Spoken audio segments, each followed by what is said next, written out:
జై హింద్, జై భారత్, జై తెలంగాణ. ఫ్రెండ్స్, నేను మీ Girish Daramuni. Welcome to our channel Chitragupta. Rahul Gandhi ఈ మధ్య ఒక్కొక్క అడుగు పిడుగులా వేసే ప్రయత్నం చేస్తున్నాడు. చూడముచ్చటకున్నది రాహుల్ గాంధీ రాజకీయం ఈ మధ్య. కాక్రోచ్ జనతా పార్టీ ప్రొటెస్ట్ల తర్వాత రాహుల్ గాంధీ ప్రతిదీ కూడా ఒక ఆచితూచి అడిగేస్తున్నాడు. నాకు తెలిసి రీసెంట్గా కోటాకు కూడా పోయింది అనుకుంటా. నిన్న మొన్న ప్రయాగ్రాజ్ ప్రెస్ మీట్లలో కూడా స్టూडेंट ఉద్దేశించి एक्सेट्रा एक्सेट्रा छात्रों का భవిష్యత్ एक्सेट्रा एक्सेट्रा. अब खुद तो छात्र थे नहीं कभी. ఆయన ఎప్పుడు విద్యార్థిలాగా ఉన్నాడో లేదో నాకు తెలియదు కానీ విద్యార్థుల గురించి మాత్రం చాలా పోరాడుతున్నాడు.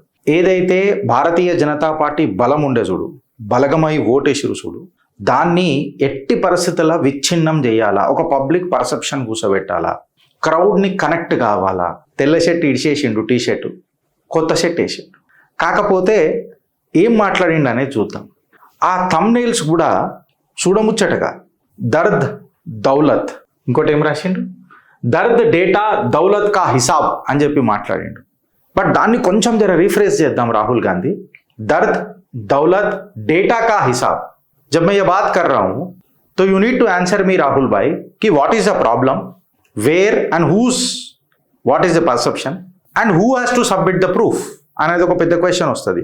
సో రాహుల్ గాంధీ మాట్లాడిన దర్ద్ దౌలత్ మాటలకు ఇప్పుడు చిత్రగుప్తుల డేటా కా హిసాబ్ చేద్దాం ఫ్రెండ్స్. అలహాబాద్ యూనివర్సిటీ ఒకసారి చాలా ఫేమస్ యూనివర్సిటీ ఉండే, ఇవాళ ఏ రకంగా అయిపోయిందో చూస్తున్నారా అని చెప్పి మాట్లాడతాడు. అయితే ఇలా రాహుల్ గాంధీ కేవలం ఒక అలహాబాద్ యూనివర్సిటీని తీసుకొని మాట్లాడతాడా, లేకపోతే యావత్ భారతదేశానికి అలహాబాద్ యూనివర్సిటీ అనేది ఒక దిక్సూచి, ఒక బెంచ్ మార్కింగ్ అని చెప్పి చెప్తున్నాడా? అంటే ఒక అలహాబాద్ యూనివర్సిటీ ఒక్కటి సంకనాకిపోతే కంప్లీట్గా హయ్యర్ ఎడ్యుకేషన్ సిస్టమ్ దేశంలో నాశనం అయిపోతుందని చెప్తున్నాడా? Is he mean to say that is judging the complete education system of this country is a matter of debate. Allahabad university వైసీచ్ రాయేగా, క్యూకి వాళ్ళు అట్లనే ఉండడానికే ప్రయత్నం చేసిండ్రు. కరెక్టా రాంగా నేను చెప్పింది? అలహాబాద్ యూనివర్సిటీ ఎన్నడూ ఉండేని ఎడ్యుకేషన్ సిస్టమ్లో ఉండడానికి, ఆడ అలహాబాదులే మొత్తం ఉండే. అలహాబాద్ యూనివర్సిటీ నుంచి ఎన్ని పంచాయతీలు వచ్చినాయి మనందరికీ తెలుసు. భారత యువతకు ట్రెమెండస్ పొటెన్షియల్ ఉన్నది. మనం ఒక సిస్టమ్ ఇవ్వాలా, ఆ సిస్టమ్ వాళ్ళకు ఫ్యూచర్ ఇవ్వాలా.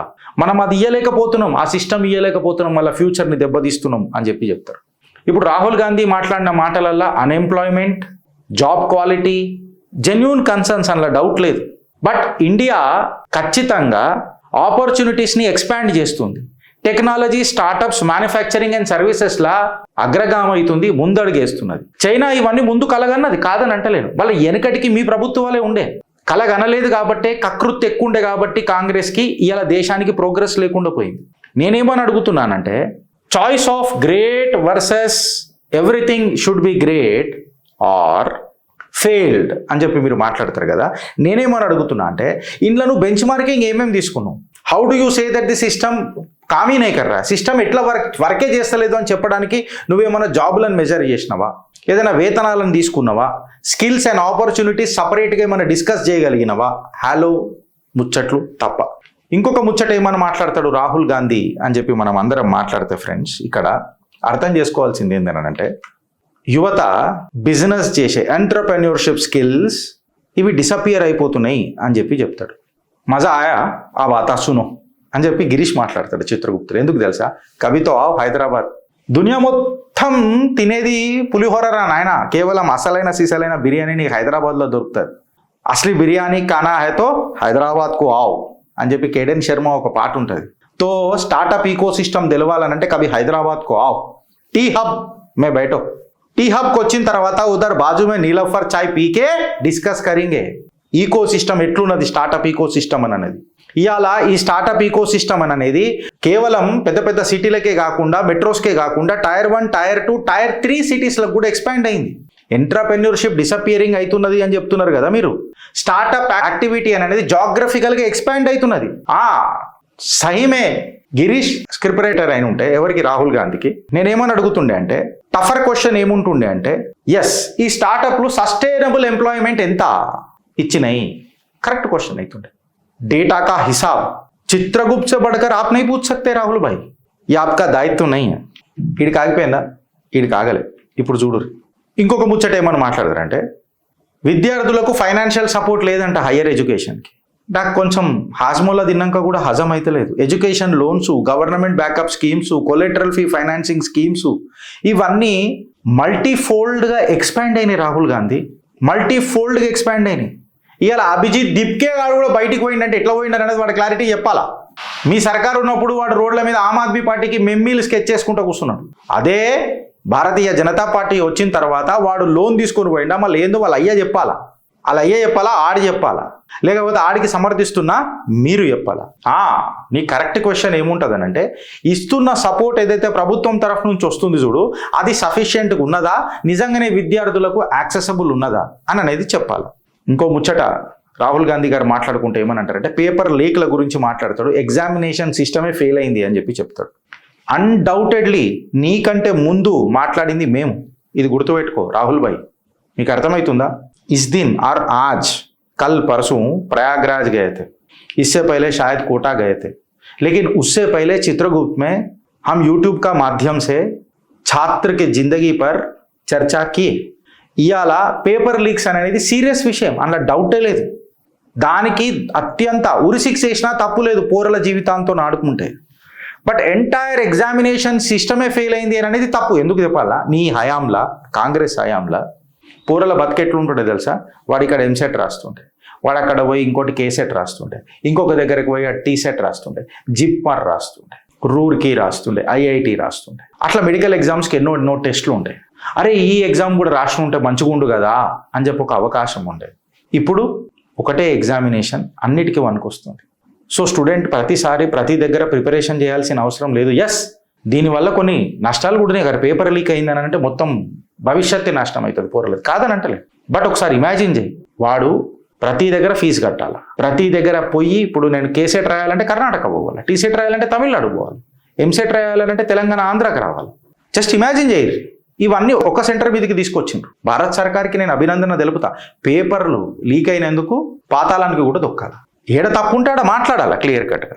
ఇప్పటికీ ఆత్మనిర్భర్ భారత్ ఏమున్నది, బొంగేం కాదు అని చెప్పి మాట్లాడుతాడు రాహుల్ గాంధీ. అన్ని ఏది తీసుకున్నా మేడ్ ఇన్ చైనా, వియత్నాం, బంగ్లాదేశే కనిపిస్తున్నాయి. ఆయనకు బంగ్లాదేశ్ కనిపిస్తుంది కానీ ఇండియన్ మ్యానుఫ్యాక్చరింగ్ కనిపిస్తలేదు. ఇలా సెల్ ఫోన్లలో భారత్ అగ్రగామైంది, ఆటోమొబైల్ ఇండస్ట్రీలో దిగ్గజమైంది. 60 సంవత్సరాల కాంగ్రెస్ పరిపాలనలో చిప్ ఇండస్ట్రీ డెవలప్ కాలేకపోయింది భారత్.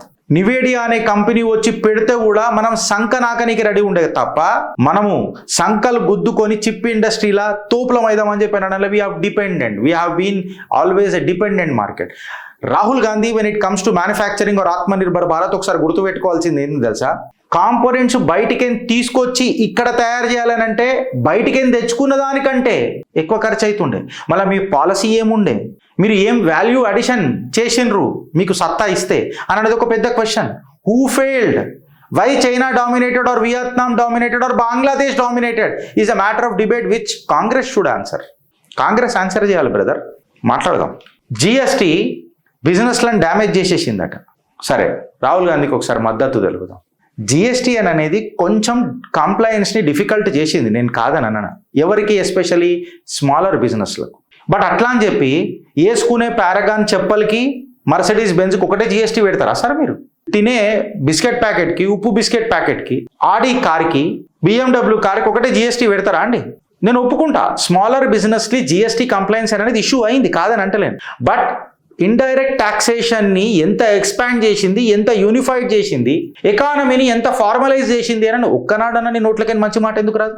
ఇవాళ అడుగుతుంది చిత్రగుప్త్. ఎకానమీ డెలివరీ చేస్తలేదట, ఇండియన్స్ మొత్తము కట్టలు కడుతున్నారట. అసలు ఎకానమీ డెలివరీ ఏదైతున్నది అని చెప్పి చెప్తున్నారు. House hold stress, inequality, job quality ఇవన్నీ మధ్యతరగతి కుటుంబాల సీరియస్ ఇష్యూ. దీనికి స్క్రూటినీ అవసరం, నేను కాదని అంటలేను.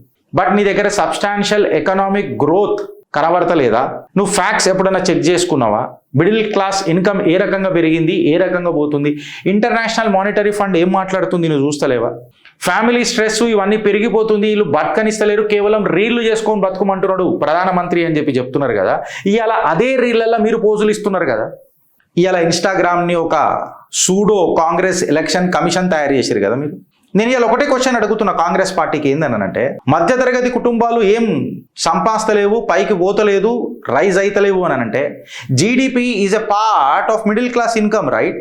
వెన్ జీడిపి అనేది పెరుగుతున్నది అని అంటే మళ్ళీ న్యాచురల్లీ మధ్యతరగతి కుటుంబాల జీవితాలు కూడా మెరుగుపడుతున్నాయి కదా. Yes, middle class family financial స్ట్రెస్లలో ఉన్నారు అని అంటే ఖచ్చితంగా ఉన్నారు, లేరు అని అంటలేను నేను. అందుకే మిడిల్ క్లాస్ అని అంటారు. ఆబ్వియస్గా ఉన్నారు. డిబేట్ ఏంటి ఏంటంటే నువ్వు వన్ సైడ్ పిక్చర్ ఎందుకు చూపిస్తావు?